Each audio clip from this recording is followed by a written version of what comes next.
Hi ಎಲ್ರಿಗೂ welcome to Shilpa's ಕ್ಲಿನರಿ. Friends, ಇವತ್ತಿನ ನಮ್ಮ ವಿಡಿಯೋದಲ್ಲಿ ಬಹಳ ಆರೋಗ್ಯಕರವಾದ, ರುಚಿಯಾದ ಮತ್ತು ಇನ್ಸ್ಟೆಂಟಾಗಿ ಮಕ್ಕಳಿಗೆ ತುಂಬ ಇಷ್ಟ ಆಗುವ ಮೊಳಕೆ ಹೆಸರುಕಾಳು ಮತ್ತು ಮಿಶ್ರ ತರಕಾರಿಗಳ ಪಡ್ಡು ಮಾಡೋದನ್ನು ತೋರಿಸ್ಕೊಡ್ತಾ ಇದ್ದೀನಿ. ಮತ್ತು ಯಾರೆಲ್ಲ ವೆಯ್ಟ್ ಲಾಸ್ ಮಾಡಬೇಕು ಅಂದ್ಕೊಂಡಿರೋರ್ಗೂ ಕೂಡ ಇದು ಒಳ್ಳೆ ತಿಂಡಿ. ಇದು ಮಕ್ಕಳು ತರಕಾರಿ ತಿನ್ನಲ್ಲ ಅನ್ನೋರಿಗೆ ಈ ಥರ ಐಡಿಯಾನ ಮಾಡಿ ಪಡ್ಡನ್ನ ತಿನ್ನಿಸಿದ್ರೆ ಚೆನ್ನಾಗಿ ತಿಂತಾರೆ, ಇಷ್ಟಪಟ್ಟು ತಿಂತಾರೆ. ಬನ್ನಿ ಈ ರೆಸಿಪಿನ ಮಾಡೋದು ಹೇಗೆ ಅಂತ ತಿಳ್ಕೊಳ್ಳೋಣ. ಮೊದಲಿಗೆ ಇಲ್ಲಿ ಇಂಗ್ರೀಡಿಯೆಂಟ್ಸ್ ಲಿಸ್ಟ್ನೆಲ್ಲ ಇಲ್ಲಿ ಕೊಟ್ಟಿದ್ದೀನಿ, ಎಲ್ಲ ನೋಟ್ ಮಾಡ್ಕೊಳ್ಳಿ. ಒಂದೊಂದಾಗಿ ಹೇಳ್ತಾ ಹೋಗ್ತೀನಿ. ಮೊದಲಿಗೆ ನಾನು ಇಲ್ಲಿ 2 ಬೌಲಷ್ಟು ಮೊಳಕೆ ಕಟ್ಟಿದ ಹೆಸರು ಕಾಳನ್ನ ನಾನು ಮಿಕ್ಸಿ ಜಾರ್ಗೆ ಹಾಕ್ಕೊಳ್ತೀನಿ. ಜೊತೆಗೆ ಒಂದು ತುಂಡು ಶುಂಠಿನ ಹಾಕ್ಕೊಳ್ತೀನಿ. ಹಾಗೆ ಖಾರಕ್ಕೆ ಒಂದು 4-5 ಹಸಿರು ಮೆಣಸಿನಕಾಯಿ ಹಾಕ್ಕೊಳ್ತೀನಿ. ಜೊತೆಗೆ ಒಂದು ಹಿಡಿಯಷ್ಟು ಪುದೀನ ಸೊಪ್ಪನ್ನ ಹಾಕ್ಕೊಳ್ಳಿ. ತುಂಬಾ ಚೆನ್ನಾಗಿ ಬರುತ್ತೆ ಫ್ಲೇವರು, ಮತ್ತು ಕಲರ್ ತುಂಬ ಚೆನ್ನಾಗಿ ಬರುತ್ತೆ, ಗ್ರೀನ್ ಆಗಿ. ಈ ಥರ ನಾನು ನುಣ್ಣಕ್ಕೆ ರುಬ್ಕೊಂಡಿದ್ದೀನಿ. ನೀರು ಸ್ವಲ್ಪ ಹಾಕ್ಕೊಂಡು ರುಬ್ಕೋಬೇಕು, ಯಾಕೆಂದರೆ ಆಮೇಲೆ ನೋಡಿಕೊಂಡು ಸೇರಿಸ್ಕೊಳ್ಳೋದಿರುತ್ತೆ. ಹಾಗಾಗಿ ರುಬ್ಬಕ್ಕೆ ಎಷ್ಟು ಬೇಕೋ ಅಷ್ಟು ನೀರನ್ನ ಹಾಕ್ಕೊಂಡು ರುಬ್ಕೊಂಡು ರೆಡಿ ಮಾಡ್ಕೋಬೇಕು. ಅದನ್ನು ಪಕ್ಕಕ್ಕೆ ಇಟ್ಟು ನಾನೀಗ ತರಕಾರಿಗಳನ್ನ ಹಾಕ್ಕೊಳ್ತಾ ಇದ್ದೀನಿ. ನಾವು ಇದು ಮೊಳಕೆ ಕಾಳು ಮತ್ತು ಮಿಕ್ಸ್ ವೆಜ್ ಪಡ್ಡು ಆಗಿರೋದ್ರಿಂದ ತರಕಾರಿನ ಹಾಕ್ಕೋಬೇಕು. ನಾನಿಲ್ಲಿ 1 ಕ್ಯಾರೆಟನ್ನು ದಪ್ಪಾಗಿ ಅಂದರೆ ರಫ್ ಆಗಿ ಈ ಥರ ಕಟ್ ಮಾಡಿಕೊಂಡು ಚಾಪರಲ್ಲಿ ಸಣ್ಣದಾಗಿ ಗ್ರೈಂಡ್ ಮಾಡ್ಕೊಂಡು ಅಂದರೆ ಚಾಪ್ ಮಾಡ್ಕೊಳ್ತಾ ಇದ್ದೀನಿ. ಯಾಕೆಂದರೆ ಮಕ್ಕಳಿಗೆ ತರಕಾರಿ ಹಾಕಿದ್ದೀವಿ ಅಂತ ಗೊತ್ತಾಗ್ಬಿಟ್ರೆ ಇನ್ನೂ ತಿನ್ನೋದು ಇಲ್ಲ. ಹಾಗಾಗಿ ಸಣ್ಣದಾಗಿ ಈ ಥರ ಕಟ್ ಮಾಡ್ಕೋಬೇಕು. ನೀವು ಚಾಕುನಲ್ಲಾದರೂ ಸಣ್ಣದಾಗಿ ಹೆಚ್ಕೋಬೋದು. ಟೈಮ್ ಸೇವ್ ಮಾಡಬೇಕಂದ್ರೆ ಈ ಥರ ಚಾಪರ್ನಲ್ಲಿ ಹಾಕ್ಕೋಬೇಕು. ಆಮೇಲೆ ಕ್ಯಾರೆಟ್ ಆದಮೇಲೆ ನಾನು ಒಂದು 5-6 ಬೀನ್ಸು ಕೂಡ ರಫಾಗಿ ಕಟ್ ಮಾಡಿಕೊಂಡು ಅದನ್ನು ಕೂಡ ಚಾಪರಲ್ಲಿ ಹಾಕ್ಕೊಂಡು ಗ್ರೈಂಡ್ ಮಾಡ್ಕೊಂಡಿದ್ದೀನಿ. ಆಮೇಲೆ ಸ್ವೀಟ್ ಕಾರ್ನು ನಾನು ಬೇಯಿಸಿಲ್ಲ, ಸ್ವೀಟ್ ಕಾರ್ನು ಅದನ್ನು ಹಾಗೆ ಹಾಕ್ಕೊಂಡು ಚಾಪರಲ್ಲಿ ಸಣ್ಣದಾಗಿ ಗ್ರೈಂಡ್ ಮಾಡ್ಕೊಂಡಿದ್ದೀನಿ. ಅದಾದಮೇಲೆ ಕ್ಯಾಪ್ಸಿಕಮ್ನ ನಾನು ಇಲ್ಲಿ ಈ ಥರ ಪೀಸಸ್ ಆಗಿ ಕಟ್ ಮಾಡ್ಕೊಳ್ತಾ ಇದ್ದೀನಿ. ಇದನ್ನು ನೀವು ಚಾಪರ್ಗೆ ಹಾಕೋಕ್ಕೆ ಹೋಗಬೇಡಿ, ಯಾಕೆಂದರೆ ಕ್ಯಾಪ್ಸಿಕಮಲ್ಲಿ ನೀರಿನ ಅಂಶ ಇರುತ್ತೆ. ಹಾಗಾಗಿ ಸಣ್ಣದಾಗಿ ಹೆಚ್ಚಿಟ್ಕೊಳ್ಳಿ.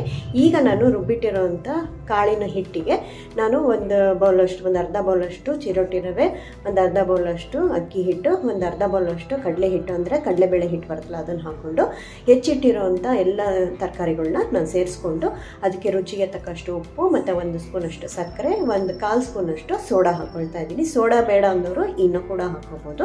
ಆಮೇಲೆ 1 ಬಟ್ಲಷ್ಟು ನಾನು ಮೊಸರನ್ನ ಹಾಕ್ಕೊಳ್ತಾ ಇದ್ದೀನಿ. ಇದಿಷ್ಟನ್ನು ಸೇರಿಸಿ ಚೆನ್ನಾಗಿ ಮಿಕ್ಸ್ ಮಾಡ್ಕೋಬೇಕು. ನೋಡಿ ಎಷ್ಟು ಕಲರ್ಫುಲ್ಲಾಗಿ ಕಾಣಿಸ್ತಾ ಇದೆ.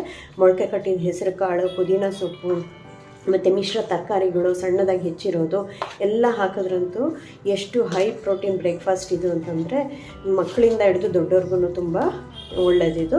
ವೆಯ್ಟ್ ಲಾಸ್ ಮಾಡೋರ್ಗಂತೂ ಹೇಳಿ ಮಾಡಿಸಿದಂಥ ರೆಸಿಪಿ ಇದು. ಮಕ್ಕಳಿಗೆ ಹೈ ಪ್ರೋಟೀನ್ ಇರೋವಂಥ ಅಡುಗೆಗಳು ಅಂದರೆ ತಿಂಡಿಗಳನ್ನ ಕೊಟ್ಟರೆ ತುಂಬ ಒಳ್ಳೆಯದು ಆರೋಗ್ಯಕ್ಕೆ.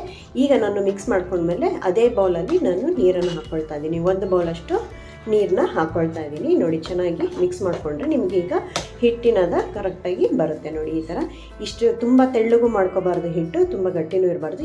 ಅದಕ್ಕೆ ಹಿಟ್ಟನ್ನು ರೆಡಿ ಮಾಡ್ಕೋಬೇಕು. ಬೇಕಂದರೆ ಆಮೇಲೆ ಮತ್ತೆ ಇನ್ನೊಂದು ಸ್ವಲ್ಪ ನೀರನ್ನು ಸೇರಿಸ್ಕೋಬೋದು, ಏಕೆಂದರೆ ನಾವಿಲ್ಲಿ ಹಿಟ್ಟುಗಳನ್ನೆಲ್ಲ ಹಾಕಿದ್ದೀವಿ. ರವೆ ಎಲ್ಲ ನೆಂದ ಮೇಲೆ ಇನ್ನೂ ಸ್ವಲ್ಪ ನೀರನ್ನ ಸೇರಿಸ್ಕೋಬೋದು. ಒಂದು 10 ನಿಮಿಷ ಬಿಟ್ಬಿಟ್ಟು ಕಲಸಿದ್ಮೇಲೆ ಈಗ ನಾವು ಪಡ್ಡಿನ ಹಂಚನ್ನ ಕಾಯಿಸ್ಕೋಬೇಕು. ಪಡ್ಡಿನ ಹಂಚಿಗೆ ಎಲ್ಲದಕ್ಕೂ 1 ಸ್ಪೂನಷ್ಟು ಎಣ್ಣೆ ಅಥವಾ ತುಪ್ಪ, ನೀವು ತುಪ್ಪ ಇಷ್ಟ ಆದರೆ ತುಪ್ಪನ ಹಾಕ್ಬೋದು. ಮಕ್ಳಿಗೆ ಮಾಡುವಾಗ ತುಪ್ಪ ಹಾಕಿಕೊಟ್ರೆ ತುಂಬಾ ಚೆನ್ನಾಗಿರುತ್ತೆ, ಇಷ್ಟಪಟ್ಟು ತಿಂತಾರೆ. ಇದರಲ್ಲಿ ಎಲ್ಲ ಥರದ್ದು sweet corn, carrot, beans, capsicum ಅವ್ರಿಗೆ ಇಷ್ಟವಾಗಿರೋಂಥ ತರಕಾರಿಗಳೇ ಇರುತ್ತೆ. ತುಂಬ ಇಷ್ಟಪಟ್ಟು ತಿಂತಾರೆ. ರುಚಿನೂ ಕೂಡ ಅಷ್ಟೇ ಚೆನ್ನಾಗಿರುತ್ತೆ. ಅವ್ರಿಗೆ ನಾವು ತರಕಾರಿ ತಿಂದ್ವಿ ಅಂತ ಗೊತ್ತೂ ಆಗೋದಿಲ್ಲ, ಅಷ್ಟು ರುಚಿಯಾಗಿರುತ್ತೆ. ನೋಡಿ ಎಲ್ಲದನ್ನು ಈ ಥರ ಮೀಡಿಯಮ್ ಫ್ಲೇಮಲ್ಲೇ ಕಾಯಿಸ್ಕೊಂಡು ನಾವು ಈ ಥರ ಎಲ್ಲ ಹಾಕ್ಕೊಂಡು ಒಂದು ಲಿಡ್ಡನ್ನು ಮುಚ್ಚಿಟ್ಟು 3 ನಿಮಿಷ ನಾವು ಈ ಥರ ಬೇಯಿಸ್ಕೋಬೇಕು. ಆಮೇಲೆ ನಾವು ತೆಗೆದಾಗ ಚೆನ್ನಾಗಿ ಮೇಲ್ಗಡೆ ಭಾಗ ಏನು ಹಿಟ್ಟಿಂದಿರುತ್ತಲ್ಲ, ಕಾಳಿನ ಹಿಟ್ಟಲ್ವ ಇದು, ಸೊ ಹಾಗಾಗಿ ಸ್ವಲ್ಪ ಚೆನ್ನಾಗಿ ಬೇಯಬೇಕು. ಅದು ಬೆಂದ ಮೇಲೆ ನಾವೀಗ ತಿರುಗಿಸ್ಕೋಬೇಕು. ನೋಡಿ ಎಲ್ಲ ಪೂರ್ತಿ ಡ್ರೈ ಆಗಿರುತ್ತೆ. ಬೆಂದ ಮೇಲೆ ಮೇಲ್ಗಡೆ ಭಾಗ ಎಲ್ಲ ಡ್ರೈ ಆಗಿರುತ್ತೆ. ಆವಾಗ ನಾವು ಇದನ್ನು ತಿರುಗಿಸ್ಕೋಬೇಕು. ನೋಡಿ ಗರಿಗರಿಯಾಗಿ ಗೋಲ್ಡನ್ ಕಲರಾಗಿ ಎಷ್ಟು ಚೆನ್ನಾಗಿ ಬಂದಿದೆ ಅಂತ. ಇನ್ಸ್ಟೆಂಟಾಗಿ ಮಾಡ್ಬೋದು ಇದನ್ನು ಪಡ್ಡನ್ನ. ಏನು ನೀವು ಹಿಟ್ಟು ರುಬ್ಬೋದು ಬೇಡ, ಹುದುಗ್ಸೋದೇನು ಬೇಕಿಲ್ಲ, ಬೇಗನೆ ಆಗೋಗುತ್ತೆ. ತರಕಾರಿ ಬೇಡ ಅಂದ್ರೂ ನೀವು ಸ್ಕಿಪ್ ಮಾಡಿಕೊಂಡು ಬರೀ ಹೆಸರು ಕಾಳು, ಮೆಣಸಿನ್ಕಾಯಿ, ಪುದೀನ ರುಬ್ಕೊಂಡು ಹಾಗೇನೂ ಮಾಡ್ಬೋದು. ಈರುಳ್ಳಿ ಸ್ವಲ್ಪ ಹಾಕ್ಕೊಂಡು ಕ್ಯಾರೆಟ್ ತುರಿ ಹಾಕ್ಕೊಂಡು ಆ ಥರನೂ ಮಾಡ್ಬೋದು. ಬೇಗ ಆಗುತ್ತೆ.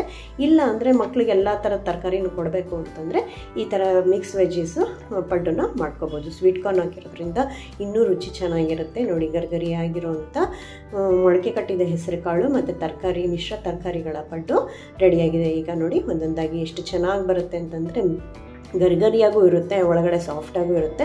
ರುಚಿ ಅಂತೂ ಶುಂಠಿ, ಹಸಿರು ಮೆಣಸಿನ್ಕಾಯಿ, ಪುದೀನ ಎಲ್ಲ ಹಾಕಿರೋದ್ರಿಂದ ಇದೊಂಥರ ಚಾಟ್ಸ್ ಥರನೂ ಅನಿಸುತ್ತೆ, ಒಳ್ಳೆ ಸ್ನ್ಯಾಕ್ಸ್ ಥರನೂ ಆಗುತ್ತೆ. ಇದನ್ನು ನೀವು ಲಂಚ್ ಬಾಕ್ಸಿಗೂ ಕೂಡ ಹಾಕಿ ಕೊಟ್ಕೊಳಿಸ್ಬೋದು ಮಕ್ಕಳಿಗೆ. ಇದನ್ನು ನೀವು ಬೆಳಗ್ಗೆ ತಿಂಡಿಗಾದರೂ ಮಾಡ್ಬೋದು, ಇಲ್ಲ ಸಂಜೆ ಮಕ್ಕಳು ಸ್ಕೂಲಿಂದ ಬಂದಾಗ ಸ್ನ್ಯಾಕ್ಸ್ ಥರನೂ ಕೊಡ್ಬೋದು. ಬೇರೆ ಏನೇನೋ ಕೊಡೋದ್ರ ಬದಲು ಈ ಥರದ್ದು ಹೈ ಪ್ರೋಟೀನ್ ತಿಂಡಿನ ಮಾಡಿಕೊಟ್ರೆ ಒಳ್ಳೆಯದು ಅಂತಲೂ ಹೇಳ್ಬೋದು. ಆಮೇಲೆ ಇಲ್ಲ ಅಂದರೆ ದೊಡ್ಡವ್ರಿಗೆಲ್ಲರಿಗೂ, ಮನೆಯವರೆಲ್ಲರೂ ಬೆಳಗ್ಗೆ ತಿಂಡಿ ಅಥವಾ ರಾತ್ರಿ ಡಿನ್ನರಿಗೂ ಕೂಡ ಮಾಡ್ಕೋಬೋದು. ತುಂಬಾ ಚೆನ್ನಾಗಾಗುತ್ತೆ. ನಾನು ತೋರಿಸಿರೋಂಥ ಅಳತೆ ಪ್ರಮಾಣದಲ್ಲೇ ಮಾಡಿದ್ರೆ ಪರ್ಫೆಕ್ಟಾಗಿ ಬರುತ್ತೆ. ನೋಡಿ, ಈ ಥರ ಮೊಳಕೆ ಕಟ್ಟಿದ ಹಸಿರು ಕಲರ್ ನೋಡಿ ಎಷ್ಟು ಚೆನ್ನಾಗಿ ಬಂದಿದೆ.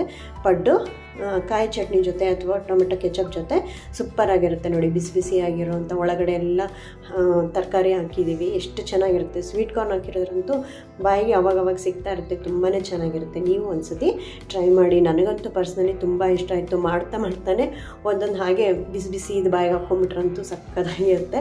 ತುಂಬಾ ಟೇಸ್ಟ್ಫುಲ್ಲಾಗಿತ್ತು.